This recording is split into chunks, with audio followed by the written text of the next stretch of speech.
Thank you all for being online for today's class as we talk about meal prep, the fourth edition of the Health Code program this month.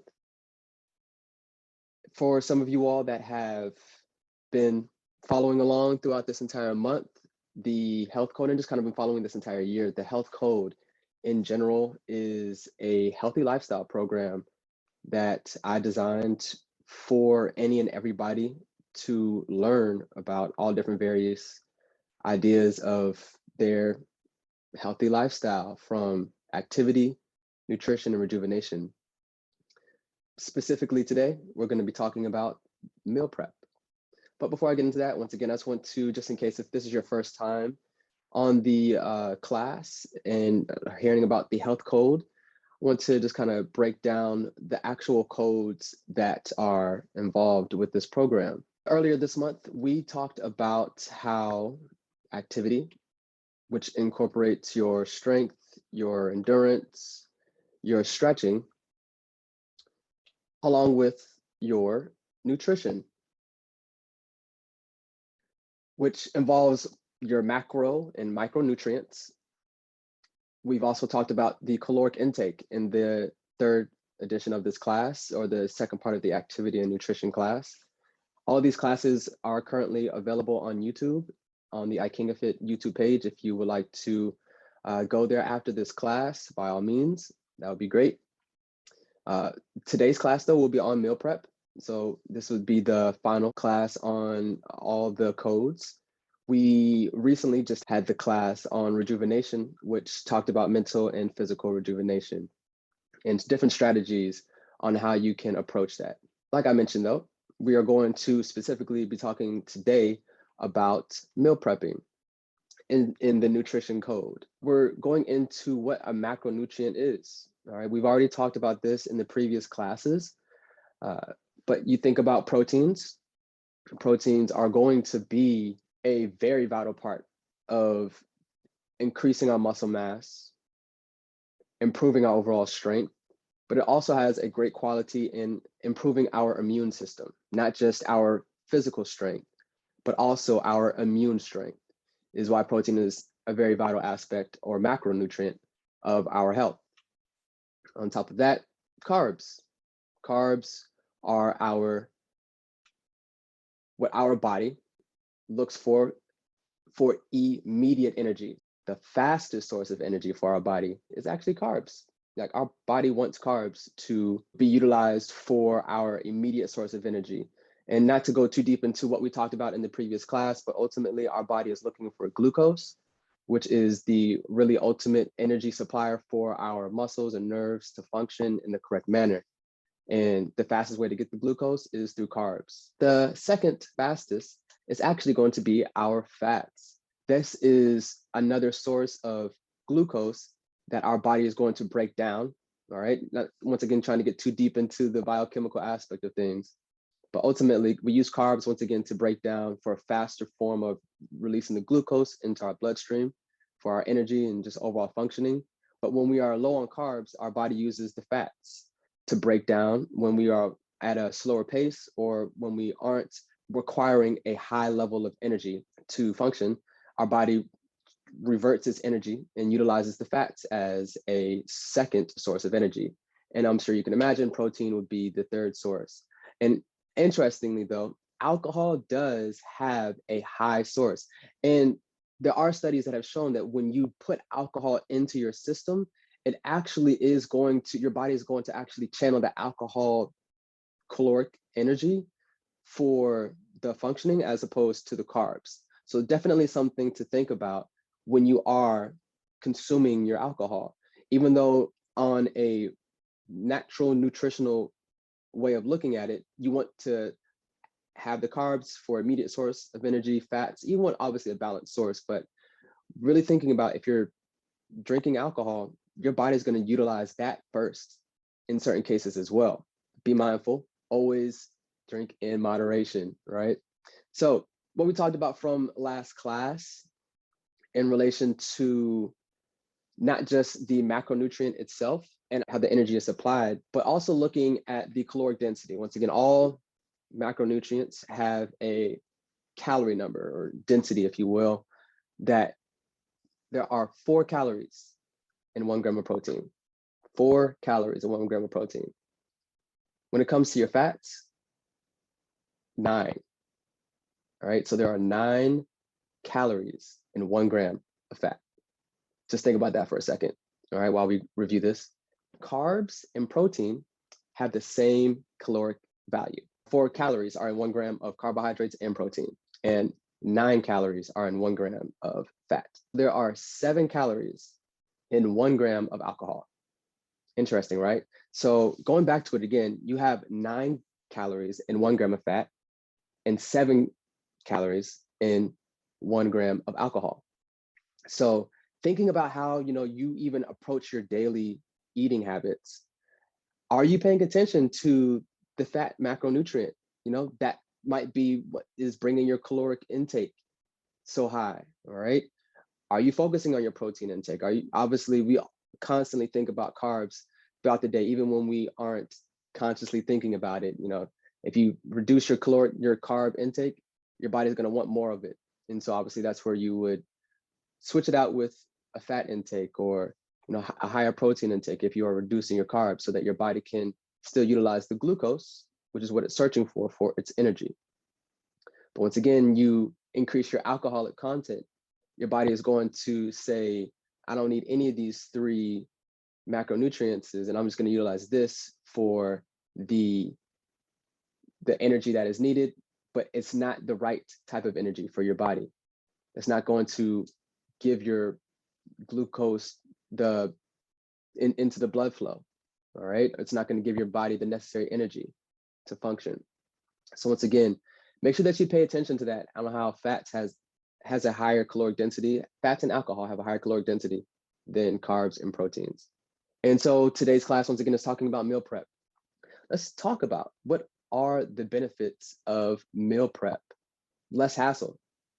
I don't have to worry, specifically for me when it comes to meal prepping, takes the whole hassle out of what am I going to be eating for breakfast and lunch, at least a minimum.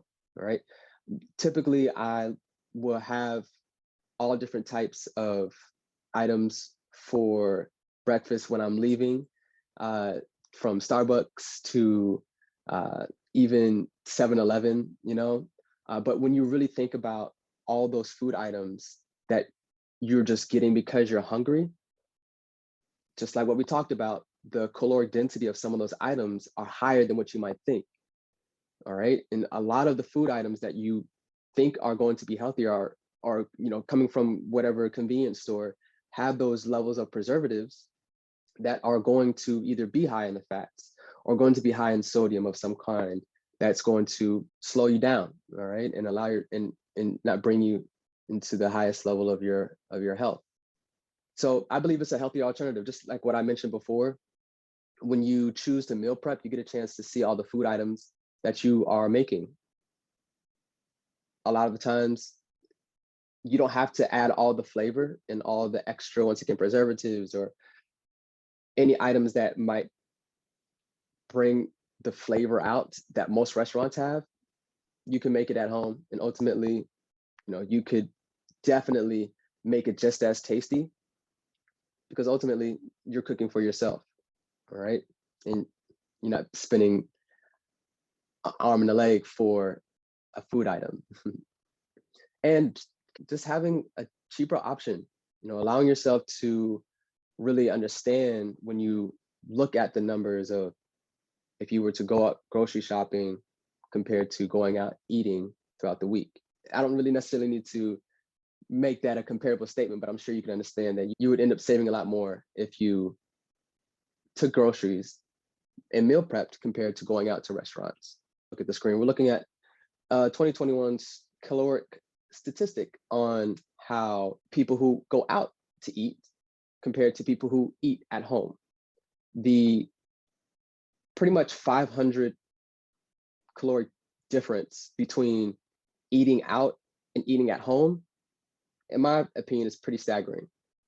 And another reason why we have to really focus in on what we're bringing in to our body.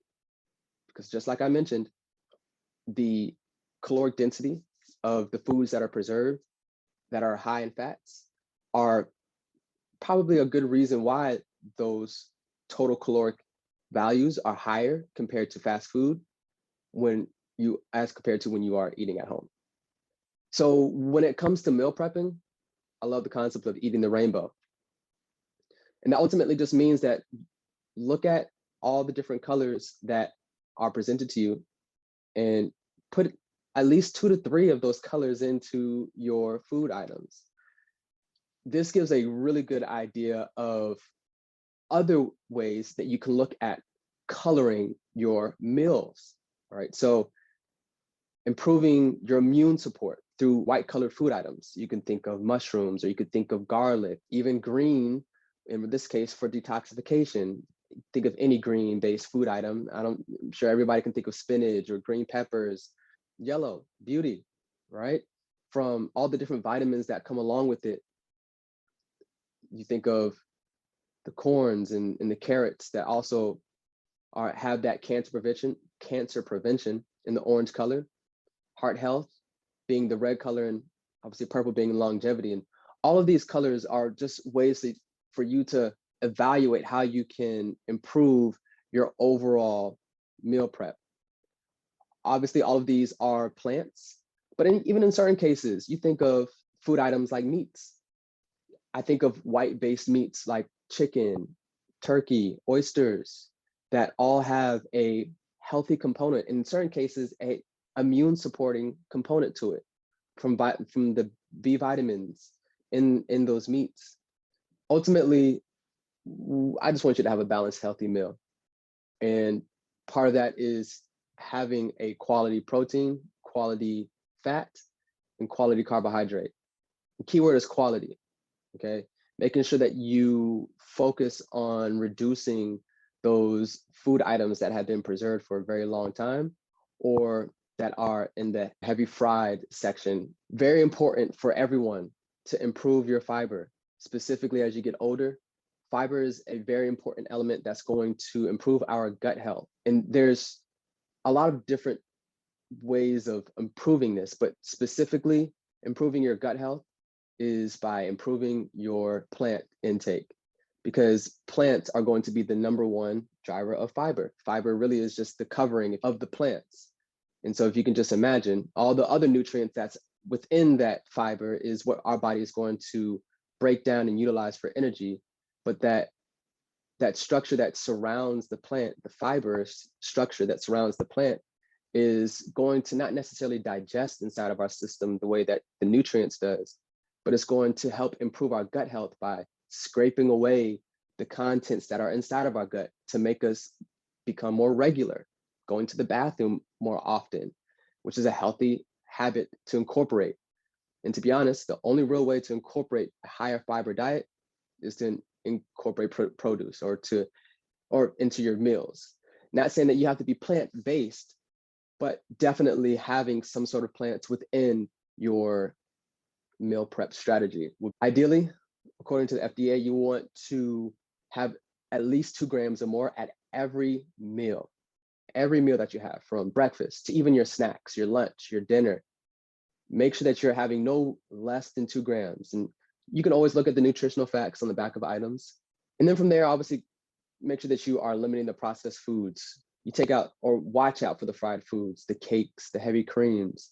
Not saying that you have to completely take that out of your diet, but you have to consciously think about how many times have you had those cakes or those fried foods throughout the week. How can you get started with meal prep? Ideally, you need to determine what your favorite main dish is, something that you know you enjoy eating, that you can probably eat for the rest of your life, because that's what you will cook. Then obviously adding the complementary sides to that meal, incorporating some sort of fiber-based element, whether it's the produce, some sort of grain, whether it's rice, quinoa.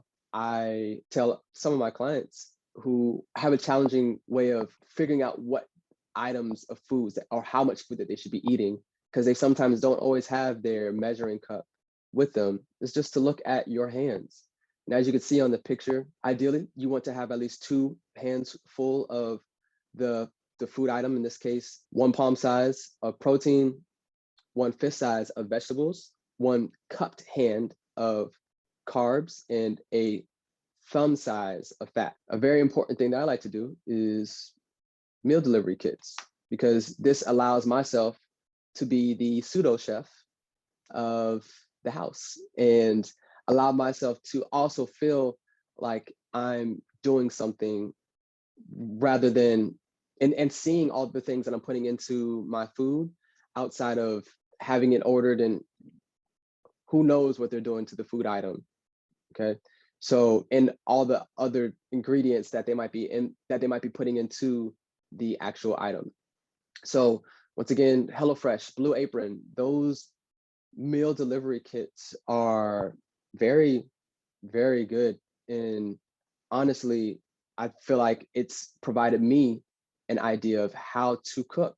I've gotten to the point now where I confidently can remember what I cooked a week or two ago and go to the grocery store to pick up those exact same items to cook it, with saving some of the recipes or adding on to it as needed. So today's meal prep, if you are going to be cooking alongside with me, are air fried meatballs with chickpea salad. Yum. I've made this a couple times and I love it. So I want to make sure that, you know, some people who are interested in prepping for the rest of this week, you get a chance to make that item for yourself. It should take no more than 30 minutes max.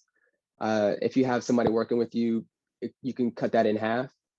But ideally, I've timed myself. 25 minutes is about the amount of time that it takes for me to make this entire meal. You'll see in a couple minutes what I'm talking about and how fast it takes for this meal to be made. It's gonna be loaded with nutrients. And because it's gonna be high in protein, high in fiber, that's gonna keep you full long. Along with this, it's going to easily fit inside a bowl. You know, ultimately, that's another big factor. You don't want a big T-bone steak to take with you to your job. You know, you want to be able to put it inside a bowl that can either go inside of a bag or a lunchbox that you can carry with you.